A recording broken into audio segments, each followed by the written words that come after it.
광고 먼저 하고 원래 예배 이렇게 시작하도록 하겠습니다. 저희들이 기독봉사회하고 기독인 교수 예배가 있는데 코로나가 있는 동안에는 2주 강조부로 해서 저희들이 이렇게 영상을 배포하고 있습니다.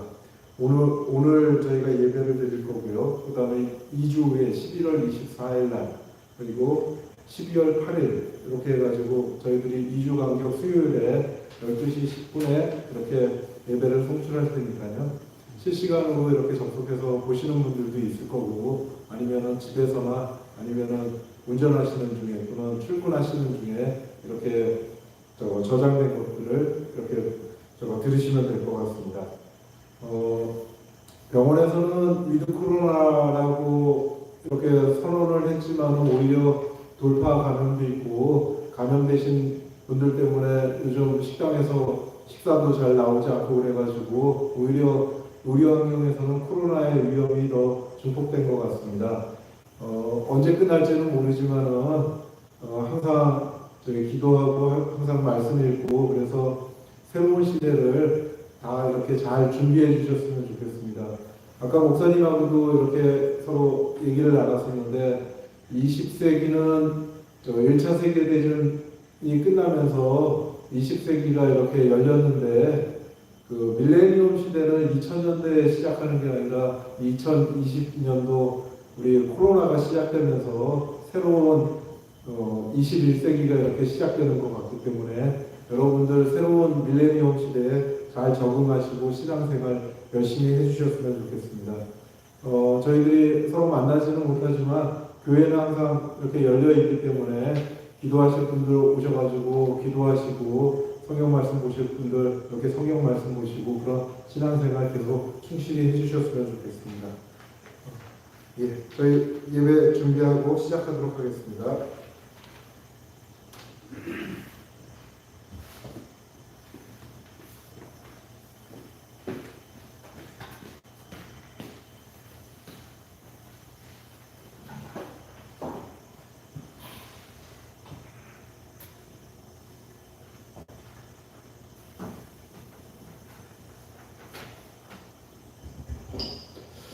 우리 다 같이 신앙 고백 드리심으로 원래 예배를 시작하겠습니다. 전능하사 천지를 만드신 하나님 아버지를 내가 믿사오며 그의 아들 우리 주 예수 그리스도를 믿사오니 이는 성령으로 잉태하사 동정녀 마리아에게 나시고 본디오 빌라도에게 고난을 받으사 십자가에 못 박혀 죽으시고 장사한 지 사흘 만에 죽은 자 가운데서 다시 살아나시며 하늘에 오르사 전능하신 하나님 편에 앉아 계시다가 죄로서 산 자와 죽은 자를 심판하러 오시리라.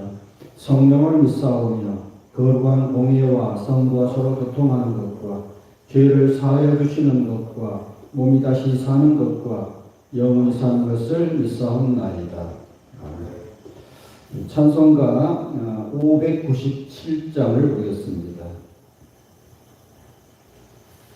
이전에 주님을 내가 몰라 영광의 주님을 비방했다.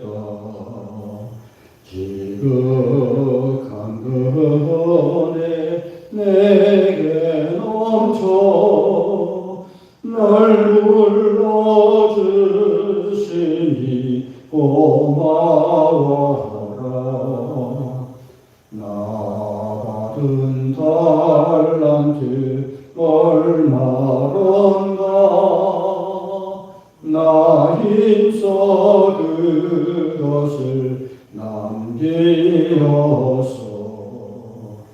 각절로 주님께 바치오면 충성된 종이라 상 주시리. 전하고 무능한 나에게도 귀중한 직분을 맡기셨다. 은혜 고맙고 고마워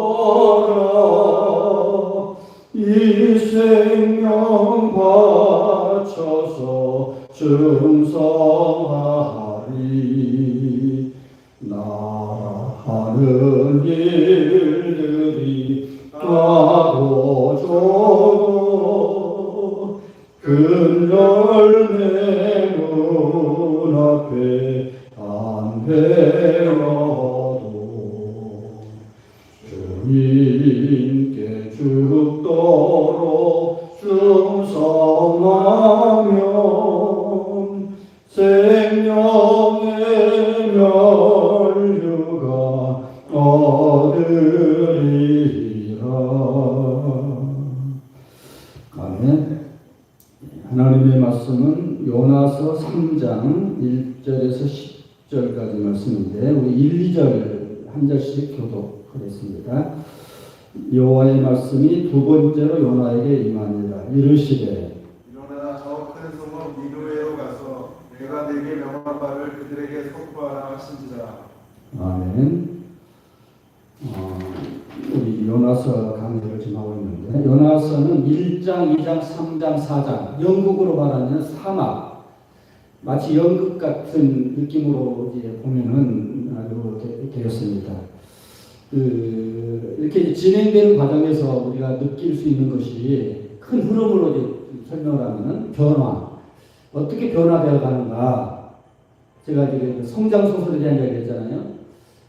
빌딩스 로망스, 유럽의 그 괴테라든지 그때 당시 그 성장 소설이 굉장히 발전했는데 사람이 어떻게 해서 우리 데미안 같은 책 보면은 한 소년이 이렇게 의식의 흐름에 따라서 뭔가 성장해가는 그런 걸 추적하는 것을 성장 소설이 하는데 저는 이제 그런 각도에서 요나서도 성장 소설 같은 느낌으로 요나가 생각이 어떻게 변화되어 가고 행동이 변화되어 가는가를 추적하는 그런 느낌으로 한번 접근해 보았습니다.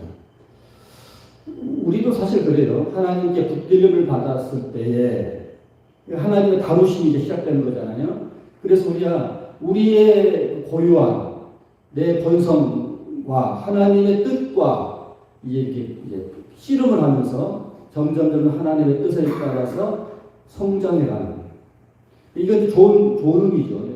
사람은 둘 중에 하나예요. 좋게 발전해 가느냐, 나쁘게 발전해 가느냐. 모든 우리 자연 현상을 보면은 다 변화하는 거잖아요. 봄, 여름, 가을, 겨울 다 그렇게 변화되어 가는 거잖아요.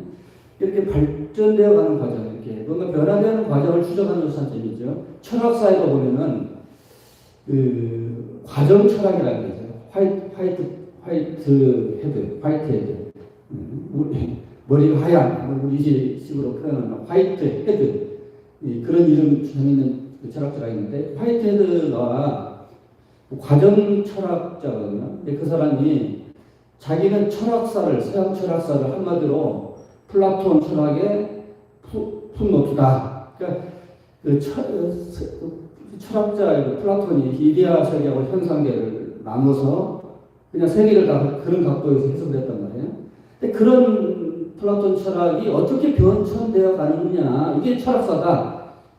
한마디로 참 요약을 잘한 것 같아요. 제가 저도 철학을 참 좋아하지만은 그 철학, 그 생각이, 플라톤의 생각이 어떻게 발전되어 가는가, 그 과정이 철학사다. 이렇게 한마디로 이야기해 줬는데 참 재밌는 표현 같아요. 우리 인류도 그렇죠. 인류도 발전사거든요. 이제. 우리 이제 심리학에도 발달 심리학이라는 게 있는데 유아기에서 이제 아동기를 거쳐서 청소년기, 성년기, 장년기, 노년기 이렇게 발전해 가는 거잖아요. 이게 성장해 가죠. 어떻게 저도 이제 노년기에 이제 접어들기 시작하고 있는데 쭉 훑어보면서 우리 이제 요새 우리 손주가 4명인데 손주들 보면서 아 내가 어렸을 때 그때 생각은 없잖아요. 물론 무의식적으로 있겠지만 그걸 보면서 아 내가 유아기 때는 저랬겠구나.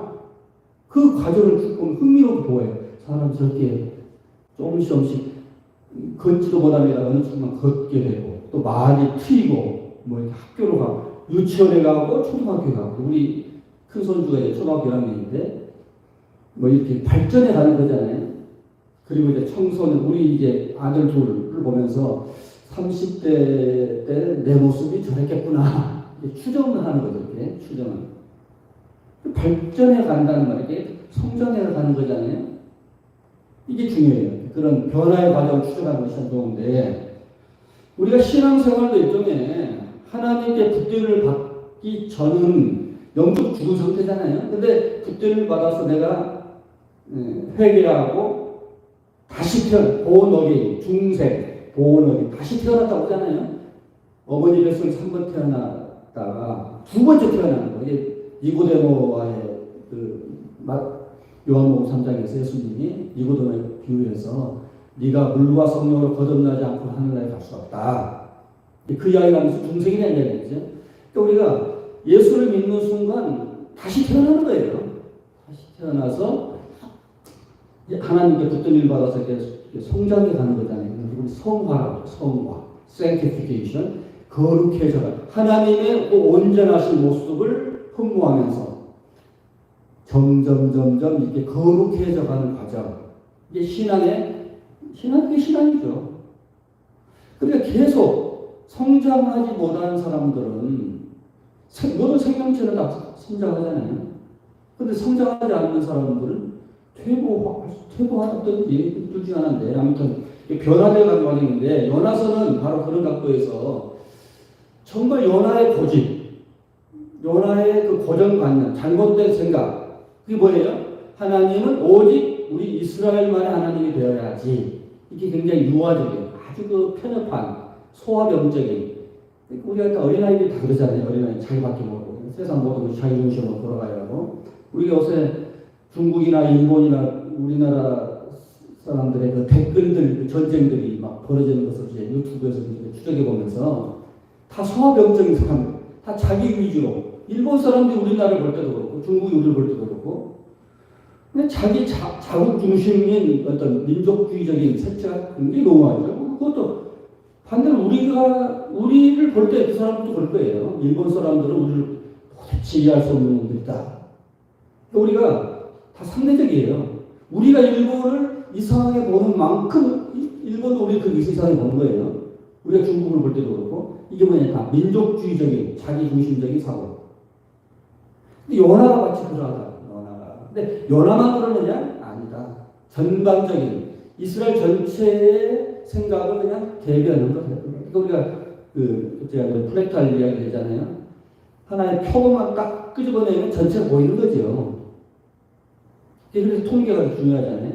1000명만 딱 뽑아보면은 대충 95% 신뢰도에 따라서 요새 이제 선거 이제 얼마 안 남았잖아요. 1000명만 딱 뽑아보면은 대충 알 수 있어요. 그 민중의 국민들이 어떻게 생각하고 있는가.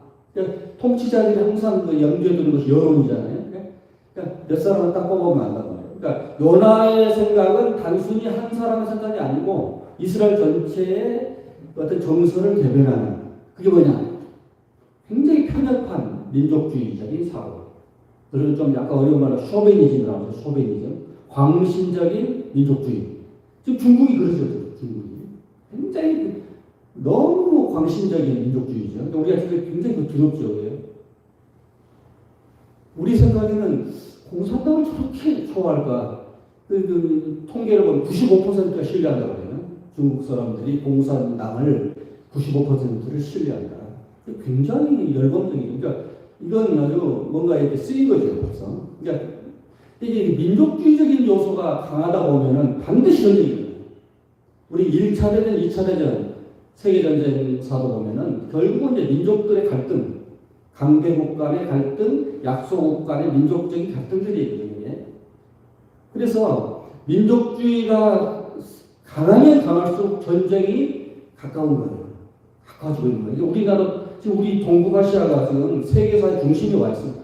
옛날에 우리가 토일비가 지중해 시대에서 대서양 시대로 해서 나중에 20세기는 태평양 시대가 올 것이다 했는데 그 예고했던 그 태평양 시대를 우리가 지금 보고 있는 거예요. 그 세계사가 굉장히 이렇게 아주 흐름이 그렇게 가는데 중국, 일본, 한국 이 동북아시아에 세계 초점이, 뉴스의 초점이 와 있고 힘의 중심이 와 있고 미국과 중국이 붙고 있고 그러잖아요. 그럴 때에 이 편협한 민족주의는 반드시 전쟁이 나오고 있어요. 그런 각도에서 요나에게 하나님께서 니느웨로 가서 복음을 전해라. 저 사람들 저렇게 했다가는 큰일 난다. 파멸이 온다는 것을 가서 미리 좀 전해라. 우리가 그 역사를 볼 때도 개인사를 볼 때도 두 가지거든요. 하나는 하나는 애정론, 숙명론, 애정론이라고 숙명론이 있고 하나는 자유의지론. 그러니까 숙명론 뭐예요? 미래가 이미 결정되어 있다 하면 결정론이잖아요. 결정되어 있다. 자유의지론 뭐예요? 우연. 세상 모든 것은 항상 열려있다. 순간순간 선택에 의해서 역사는 이렇게도 될 수 있고 저렇게 될 수 있는 수많은 경우수 중에 하나가 된다. 이런 거거든요. 잘못 하나님을 이해하면 하나님은 미래를 이미 결정하셨다라고 잘못 생각할 수 있어요. 그렇지 않아요? 절대로. 하나님은 절대로 미래를 결정하지 않습니다. 만약 그렇다면 사람이 책임질 필요 없죠. 내 운명이 이미 결정되어 있다. 그럼 내 현재 결단이 아무런 의미도 없고 내가 노력할 필요도 없고 이미 그렇게 될 수밖에 없는 상황으로 갈 수밖에 없으면은 사람에게 책임이 없는 거죠. 하나님에게 책임이 있는 거지. 그래서 운명론은 사실은 아니에요. 아닙니다. 하나님이 선지자를 통해서 왜 예고를 하십니까? 결정론이라 한다면 예고할 필요 없어요. 이미 그렇게 되어져 있기 때문에 미리. 그런데 현재 인간이 선택에 따라서 미래는 이렇게도 갈 수 있고 저렇게 갈 수 있는 열려있는 사회, 이 가능성에서 열려있기 때문에 똑바로 선택해야 돼 이거거든요. 그게 중요한 말이죠. 우리가 왜 설교를 듣습니까?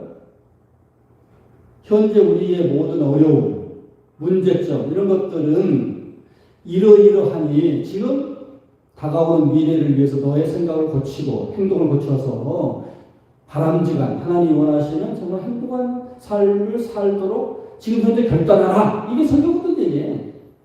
이게 설교예요. 그러니까 설교는 항상 현재 그 사람 듣는 청중들이 잘못된 생각을 갖고 잘못된 행동을 하고 있기 때문에 이 모든 현재 모든 문제가 생겨났기 때문에 그거를 잘 의사처럼 진단해 주면서 처방을 하는 거예요.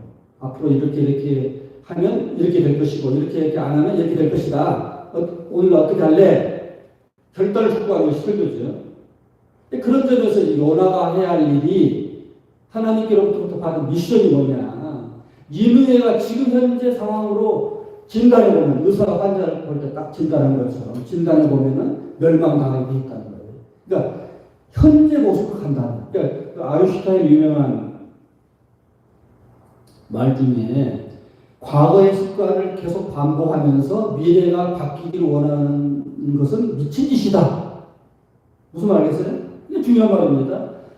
과거의 행동을 계속 반복하면서 앞으로 미래가 바뀌어질 것이라고 생각한다는 것은 말도 안 되는 말이다. 그러잖아요.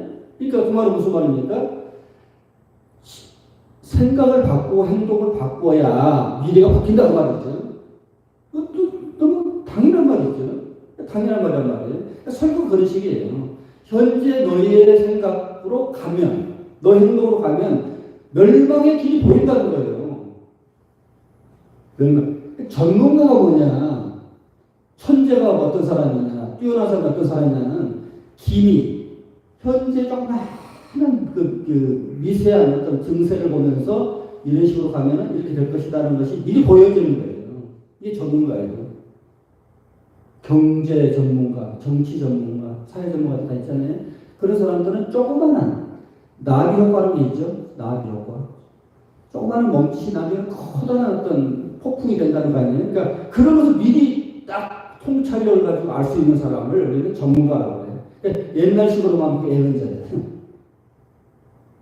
옛날 사람들은 현대인들처럼 뭐 분석력이 있는 것도 아니에요. 그냥 직관적으로 알아요. 직관적으로.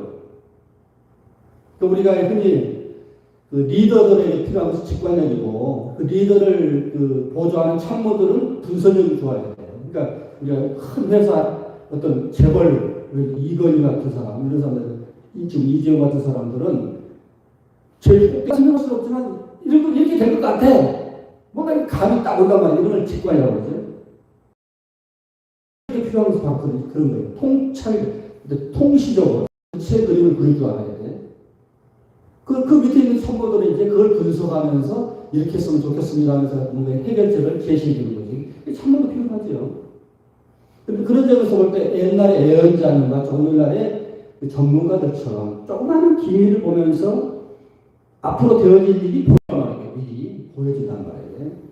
그래서 이 작은 어떤 것이 지금 위선을 움직이고 이걸 빨리 적용하지 않으면 큰일 난다. 이거거든요. 큰 두기 벌어질 때에 조그마한 구멍에서 시작하거든요. 그걸 빨리 알고 빨리 조치를 취하면 문제를 크게 안 만들고 해피 엔딩으로 갈 수 있죠. 근데 그 내버리면 우리 여러분들 의사들이니까 알잖아요. 그걸 내버리면 병이 커지면서 이제 큰 병이 되고 죽을 수도 있는 거잖아요. 그러니까 그러기 전에 미리 그래서 이제 그 편작이라는 그 유명한 중국의 의사, 전설적인 의사가 하는 말이 진짜 명의는 죽은 사람을 살리는 게 아니다. 기밀을 보고 빨리 제거를 해서 이런 사람이 진짜 명의라고 하잖아요. 몇 사람 알았는데. 그런 점에서 볼 때 애언자는 사회공학적인 의사예요. 사회공학적인 의사. 그러니까 사회 전체적인 국가 또는 제도 이렇게 세계 전체의 흐름을 보면서 이렇게 해서는 안 되지? 라고 미리 딱 이 직관적으로 아는 사람이 이제 애언자인데 하나님의 말씀이 임하는 거예요. 우리 신앙적으로 표현하는데 그게 이제 종교가 두 가지가 있어요. 하나는 인간의 내면에서 들려지는 어떤 것을 통해서 깨달음을 통해서 뭔가 가는 불교적인 거예요. 불교나 도교 같은 것은 뭔가 이치를 깨닫고 그러면서 어떤 깨달음을 통해서 이제 뭔가 직관도 가는 것이고 우리 기독교 같은 경우는 초인간적인 어떤 실존적인 어떤 인격체인 하나님을 가상해서 그분이 우리에게 뭔가를 말씀하신다는 계시라고 하죠. 제가 보면은 그 동시인 것 같아요. 제들 말하죠. 줄탁동시. 병아리가 달걀에서 나올 때에 막 어느 정도 성장이 되면 아래에서 성장이 되면 막 쪼아대거든요. 나오려고. 보면 버겨워. 그럴 때 암탉이 딱딱 밖에서 쪼아져요. 그걸 흔히 이제 줄탁동시라고 해요. 그러니까 하늘은 스스로 돕는 자를 돕는다 그 말이에요. 그러니까 사람이 뭔가 우리 사회에 있어서는 안 되지 하면서 고민을 하죠. 이게 이제 뭔가 이제 그릇이 큰 사람들 리더들은 그럴 때에 그것을 깨달음이라고 표현할 수도 있고 하나님이 초월적인 세계에서 뭔가 계시했다 할 수도 있고 그런데 사실은 관념적으로 완전히 반대적인 말이지만은 전체적으로 위에서 보면 똑같은 이야기인 거예요. 그런 점에서 이제 봅시다. 하나님의 여호와의 말씀이 두 번째로 요나에게 임했다. 첫 번째 임할 때는 요나가 도망갔죠. 왜? 자기 본성하고는 안 맞는 거예요. 예, 니느웨 이놈들, 우리를 그렇게 괴롭힌 놈들, 그 사마리아 그 사람, 그러니까 우리 이스라엘 역사를 잠시 알려면은 그 사울 왕이 초대 왕이고 두 번째 왕이시고 솔로몬, 르호보암까지 갔는데 르호보암도 갈라지죠. 르호보암이 너무 폭정을 하니까 독재하니까 북쪽 이스라엘 여기 10개의 지파가 떨어져 나갔더라고요. 그리고 남쪽 2개만 남아요. 유다 지파하고 베냐민 지파가 남았는데 그래서 북이스라엘, 남유다 이렇게 남아요. 우리나라가 북한 남아요. 같이. 그럴 때에 북이스라엘이 BC 722년에 아수르에게 멸망을 당해요. 아수르에 멸망을 당해서 결혼 정책을 통해서 피가 섞여요. 그러니까 완전히 남쪽 유다 사람들 볼 때는 북쪽 저놈들은 이미 피가 더러워진 놈들이다. 반이방인 취급을 하는 거예요. 그러니까 그 정도로 아수르까지 그런 의미라고 생각하면 돼요. 마치 우리가 중국한테 당하는 중국이 얼마나 우리나라 역사에 많이 괴롭혔잖아요. 그러니까 마치 이스라엘 유대인들이 볼 때는 아수르 니느웨인데 아수르의 수도예요. 니느베. 근데 아수르의 수도인데 거기 가서 회개해라. 그렇지 멸망당한다는 말을 전하라는 그 말이 납득이 안 가는 거죠. 저놈들은 멸망을 당했지 왜 구원시키려고 하느냐 이거잖아요. 그러니까 아까 말한 소화적인 자기밖에 모르는 민족주의적인 생각을 가진 사람에게 있어서 그 미션은 도저히 받아들일 수 없는 생각이다. 그렇죠? 그런데 하나님이 우리가 이제 구약을 보면 구원사에서 아브라함이 처음에 부르심을 받았을 때 그 창세기 12장 1절 말씀에 너는 본토 치즈 아비라고 가라. 그리고 너로 인하여 천하만민이 구원하시게 되거든요. 그러니까 먼저 유대인 이스라엘이 하나님의 선민이 되어서 구원받는 것은 확실한 거고 그 다음은 그게 끝이 아니고 그것을 통해서 천하만민이 너로 말미암아 구원의 길이 열린다. 너는 하나의 시초, 출발점에 불과하고 네 자체가 목적이 아니다. 이게 굉장히 중요한 그 하나님의 그 첫 번째 메시지인데, 근데 유대인들은 그걸 안 받아들여요, 절대로. 우리가 이제 자식을 낳을 때 첫 번째 굉장히 이렇게 사랑이 나잖아요. 근데 두 번째가 나타나면 첫 번째가 두 번째를 굉장히 싫어해요. 왜? 심리학자들이 하면은 마치 그 본 마누라가 첩을 보는 느낌이에요. 그게 나만 예뻐하다가 갑자기 또 영범놈이 나타나가지고 내 사랑을 빼앗아가 묘한 어떤 좌절감, 배신감 이런 걸 느끼죠. 마치 유대인들이 그런 거예요. 유대인들이 하나님이 이방인들을 사랑해 태동소로 그런 거예요. 그 느낌이 그런 거예요. 그럴 때에 요나의 생각을 우리가 잘못했다고 볼 수 없죠, 사실. 우리 레벨에서 보면, 우리 인간의 레벨에서 보면, 당연하지! 이렇게 되는 거예요. 우리 성도들 그러잖아요. 하나님은 우리 믿는 자들의 하나님이 되어야지. 믿지 않는 자들까지 왜 챙겨? 왜 저들을 구원하려고 그래? 우리는 다 챙기지. 이런 거지. 지금도 똑같은 거예요. 탕자에 비유해서 큰아들의 마음, 작은 아들이 다 말아먹고 왔으면 저놈 뭐가 이뻐서 저렇게 환대해? 뭐 이런 거. 그러니까 이게 이제 흔히 이제 착실하게 믿음 생활 잘하는 사람에게 생기는 치명적인 그 잘못, 바리새인들. 오늘날도 목회자, 장로, 권사 이런 좀 레벨이 좀 어느 정도 올라와 있는 사람들이 갈 수 있는 것이 바리새인처럼 큰아들처럼 나는 이렇게 평생을 하나님을 그러니까 지금도 똑같은 거예요. 하나님 나만 사랑해야지. 왜 사람까지 챙기려고 그래? 이런 거. 그러니까 이게 이제 흔히 종교학에서 소화주의에서 대화주의로 가는 길목에 있다. 그러니까 그릇이 크냐 작으냐, 그릇이 크냐 작으냐. 그러니까 불교에서도 소승 대승 그러잖아요. 소승은 뭐예요? 작은 수레. 나만 득도해가지고 그냥 열반에 가면 되지. 뭐 이런 거예요. 근데 대승은 뭐예요? 큰 수레를 만들어서 전부 어떻게든 많은 사람들을 태워서 우리 극락 가자 이거거든요. 이게. 바로 그 차이인데 불교도 그런 식으로 발전해 보면은. 그러니까 우리도 굉장히 이렇게 그러니까 불교 이야기하니까 불편한 사람도 있을지 모르지만 설명하기 위해서 그런 거예요. 그러니까 불교 그냥 대단하다 그런 게 아니고 이렇게 비교를 해야 이렇게 설명이 좀 쉬워져요.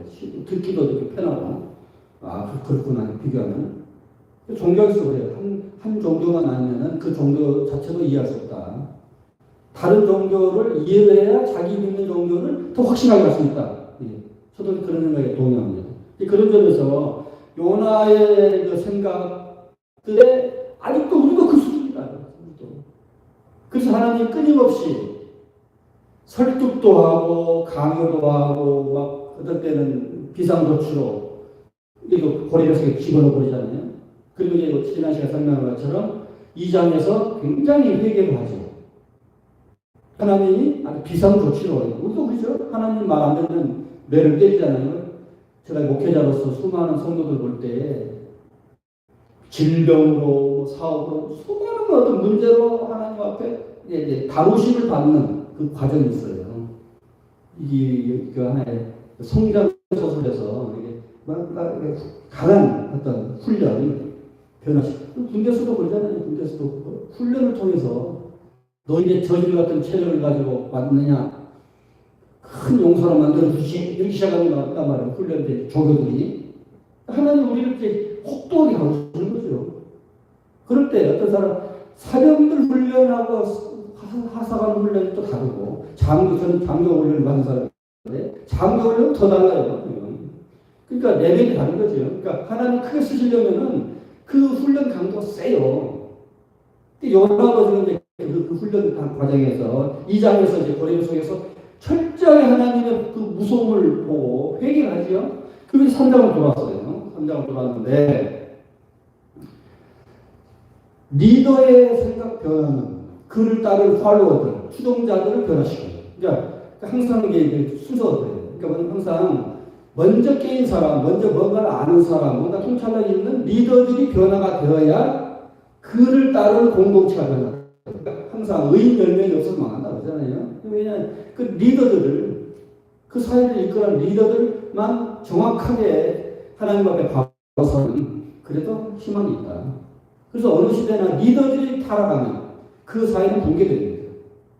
조선이 왜 일제 앞에 이게 무너졌습니까? 제가 지난주에 이런 책을 보고 있어요. 그 조선시대의 그 밑바닥까지 그 민심에 그런 걸 쭉 보면 정말 이 조선은 아니에요. 너무 힘 있는 자들이 힘 없는 자들 착취해먹고 나라도 정말 저렇게 있겠다. 너무 빼앗아 먹고 막 착취하니까 도망가고 도둑들이 되고 홍길동 같은 활빈당이 되고 그 사람들 도덕에 나올 수 없는 게 그 뜯어먹는 그 놈들이 더 두놈이니까. 그러니까 허균이 홍길동을 썼잖아요. 그러니까 허균 같은 사람 여자 같은 굉장히 혁신적인 대가예요. 우리 이제 뭐 서양사에서 보면은 그 영국의 뭐 청교도 혁명이니 프랑스 대혁명 이런 거 있잖아요. 그걸 일으킬 수 있는 리더 같은 사람이에요. 홍길동이 어떤 그런 소설이. 근데 그게 반역자로 허균이 효수를 당하잖아요. 그러니까 그런 걸 보면서 정말 사회가 엉망진창인 거죠. 리더들이 타락하니까 어떤 점에서 우리가 일본을 뭐 나쁘게 보지만 어떤 점에서 보면 일본이 우리를 그냥 나라를 없애주면서 그런 봉건 잔재를 한 번에 송소해버린 거예요. 또 6.25를 통해서 송소했고, 그러니까 어떤 점에서 보면은 물론 그것들이 다 아픔이었지만 그 고통이 아픔이었지만 결과론적으로는 지금 우리가 이제 뻗어나가는데 그냥 옛날 요새 막 구학을 청산한다 그러잖아요. 뭐 적폐청산, 이제 적폐가 뭐예요? 쌓이고 이게 이제 문화혁명에서 나온 중국의 문화혁명이 나왔는데 중국의 5천년 역사에 그 적폐 쌓인 것들을 확 쓸어버리자. 이게 문화혁명이거든요. 우리나라도 지금 좌파 정권이 지금 그 흉내내고 있는 거예요, 사실은. 그러니까 어느 정도는 맞는 말이에요. 어느 정도. 너무 그 기득권들이 엉망이었거든요. 그 힘을 가지고 착취해먹는 그 도적질의 비슷한. 그러니까 항상 리더들의 타락은 국가를 멸망시켜요. 그래서 이제 하나님이 항상 이렇게 예언자를 부르시는 이유가 너 생각 고치면 다른 사람이 다 살아. 리더, 이게 영적 지도자거든요. 왕이 원래 그래야 돼요. 왕이 그러지를 못하니까 예언자 하나님이 또 보내시는 거예요. 그러니까 왕만 잘하면 사실은 예언자가 필요 없죠. 근데 못하니까 예언자를 보내서 왕한테 가서 너 이런 식으로 하면 멸망당해. 이런 게 예언자예요. 그런 점에서 여호와의 말씀이 읽자 봅시다.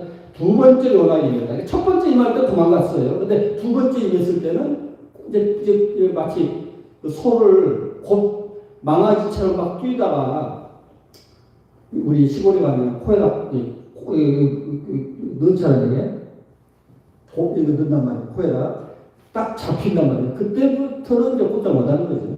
그러니까 지금 요나가 그런 상태가 온 거예요. 그러니까 우리가 우리 성도들이 하나님 앞에 한번 엄청 맞을 때는 미워서 만든 게 아니고 너무 말을 안 들으니까 갈 길은 먼데 말 안 듣고 그러면 비상조치하는 거거든요. 그래서 이제 그 다루심이 지나가고 나니까 두 번째로 이제 요나에게 임했을 때에 순종하는 거죠. 그리고 사람 없었는 거예요. 그래서 일어나서 가서 선포해라.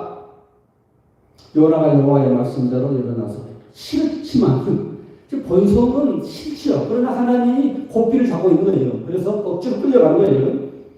그래서 사흘길을 걸어서 그러니까 이스라엘에서 아수르 지금 우리 시리아 이제 골란군 거기가 이제 이스라엘과 시리아의 하나의 경계선이죠. 지금 이스라엘이 그 시리아 그 골란군을 찾아오고 있죠.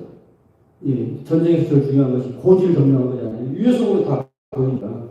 그래서 지금은 이스라엘 땅이 되었지만 옛날에는 이 골란군 시리아 국경이란 말이에요. 우리나라 같은 백두산 같은 거예요. 백두산. 중국과 우리를 하는 경계선이잖아요. 백두산이. 그런 것처럼 사흘길이에요. 보통. 지금도 한 사흘 가거든요. 시리아로. 그래서 걸어가서 보니 사자 요나가 그 성읍에 들어가서 하루 동안 강인을 외쳐서 40일이 지나면 니느웨가 무너져. 이게 하나님 주신 미션이에요. 그러니까 지금 상태로 아까 아인슈타인이 말했던 거 있잖아요. 과거의 습관을 반복하면서 미래가 바뀌기를 원하면 그건 미친 짓이다. 그러니까 니네 지금 같은 식으로 계속하면 40일 만에 망해. 근데 아까 결정론을 해야겠는데 만약에 결정론을 한다면 선포할 필요 없어요. 40일을 망하는 거예요. 망하게 돼 있어요. 근데 왜 선포합니까? 생각을 바꾸면, 행동을 바꾸면 운명이 바뀐다 이거거든요. 이게 굉장히 중요한 거예요. 그러니까 설교를 하는 자나 듣는 자가 그래서 이제 칼바르트도 설교를 하는 이벤트라고 했어요. 이벤트. 엄청난 어떤 사건, 말씀이 딱 우리에게 주어졌을 때 이것은 우리의 운명이 바뀌는 순간인 엄청난 이벤트다. 그래서 그 말씀을 들었을 때 두 가지 반응이 나타나요. 예수님이 말씀을 전할 때 또 사도들이 말씀을 전할 때 항상 두 가지 반응이 나타났어요. 어찌할꼬 회개하는 하나는 돌을 던지고 그분 둘 중에 하나. 지금 우리가 설교를 할 때라든지 전도할 때라든지 항상 두 가지 반응이죠. 돌이키는 사람, 회개하는 사람, 그런 사람이 구원. 거절, 불순종, 멸망. 멸망. 둘 중에 하나죠. 그랬을 때에 어떤 반응이 나타났습니까? 니느웨 사람들이 회개했다. 그러니까 바로 이거예요. 물론 이제 경우수가 두개지 아까 말한 것처럼 말씀을 두고 거부할 수 있어요. 거부할 수. 그래서 과거의 모습으로 계속 가서 망할 수 있어요. 40일 후에. 그런데 여기서 설교하는 이유가 뭡니까? 혹시라도 회개하는 생각을 바꾸면 하나님의 진노가 피해질 수도 있다. 이거예요. 이 순간이 굉장히 중요한 순간이에요. 그래서 저도 늘 설교하지만 설교하는 자가 바로 서야 하고 그리고 듣는 그래서 비유에서도 예수님이 말씀에 따르는 것을 길가에 뿌려진 돌밭에 뿌려진 가시밭에 뿌려진 목표에 뿌려진 말씀이 똑같이 선포되지만 받아들이는 청중들의 반응이 다 다르다. 네 가지로 나눠. 여기서는 목토에 뿌려진 씨앗인 거죠. 하나님 원하시는 시리즈니까. 그러니까 우리가 심판을 왜 받느냐니 물론 잘못된 행동 때문에 망하기도 하지만은 결국은 보면 회개하지 않았기 때문에 우리 인간 다 실수합니다. 다 실수합니다. 그런데 그걸 깨닫고 돌이키면 살아요. 이게 중요한 거예요. 우리 기독교의 굉장히 중요한 포인트는 회개입니다. 회개.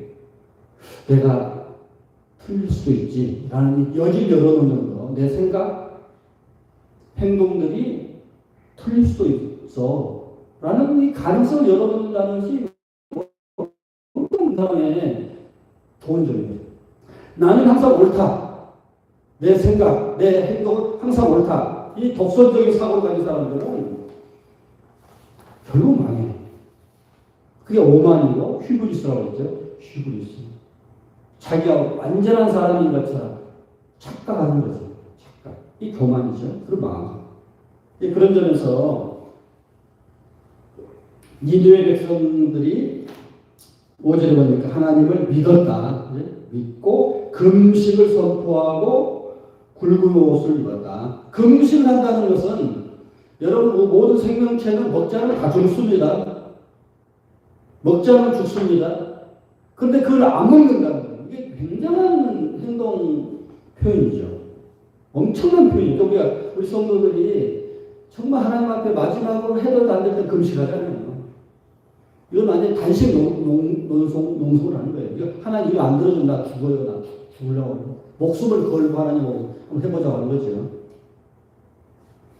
그러니까 금식을 한다는 것은 생명체로서는 마지막 완전히 배수진을 치고 하는 거예요.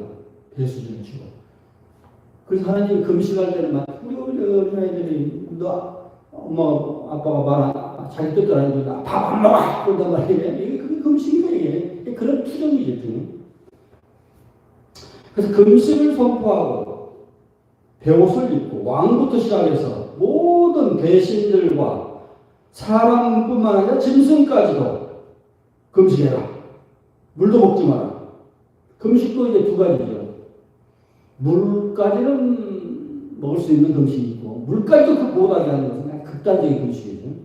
물도 마시지 말라 할 정도로. 그래서 사람이든 짐승이든 전부 금식하고 하나님 앞에 회개하고 돌아오라. 근데 이제 그때 당시 성경에 자세히 안 나왔지만은 괜히 그러지는 않았을 것 같아요.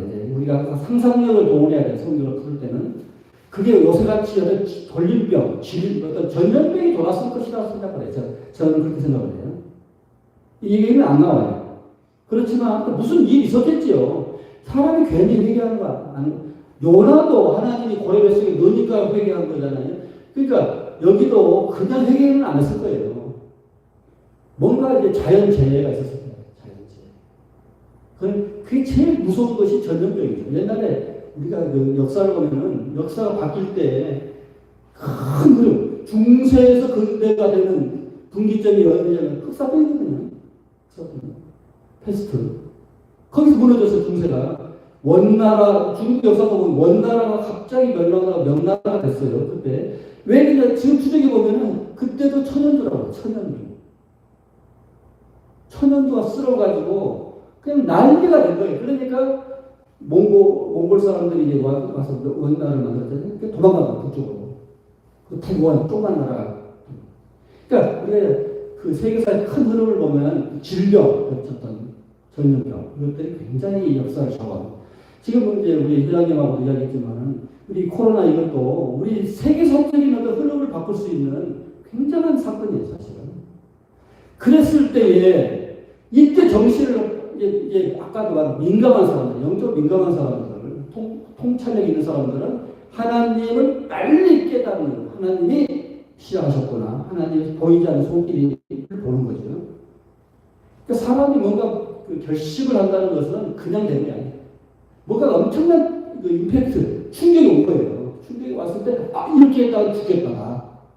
큰일 나겠다. 잘못했다. 회개해야지. 이렇게 되는 거죠. 그러니까 여기서는 이제 물론 어떤 콘텍스트는 없어요.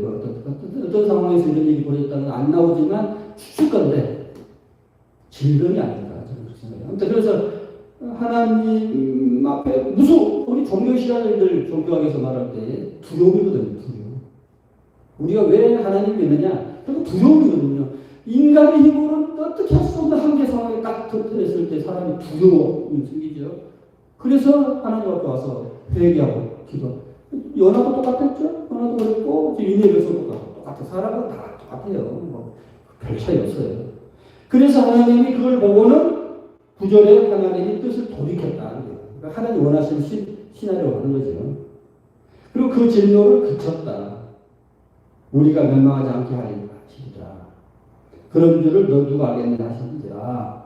하나님이 그들이 10절 그들이 행하는 것 곧 악한 길에서 돌이켜 떠난 것을 보시고 하나님의 뜻을 돌이키사 그들에게 내리려고 했던 재앙을 내리지 아니하였다. 이렇게 되는 거예요.